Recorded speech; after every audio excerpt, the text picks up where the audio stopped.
Praise the lord.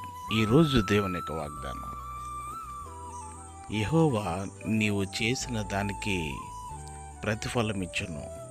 Ruth గ్రంథం 2వ అధ్యాయం 12వ వచనం. ప్రియులరా, బోయాజు గారు రూతుతో పలికిన మాట ఇది.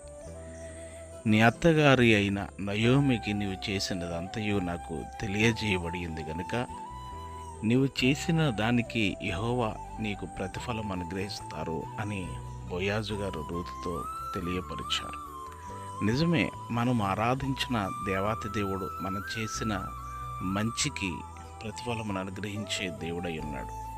ప్రియుడా, చెడు కార్యము కాక మంచి కార్యము చేయము, మేలు చేయవాడు దేవుని సంబంధి అని తెలియపరిచాడు. కనుక మనం మంచి చేసి ప్రతిఫలమును అనుభవించేవారిగా ఉండాలి, కానీ చెడు చేసి చెడ్డ ప్రతిఫలాన్ని అనుభవించేవారిగా మనం ఉండకూడదు. మీ కొరకు ప్రార్థించే దైవజనులు డేవిడ్ రాజు.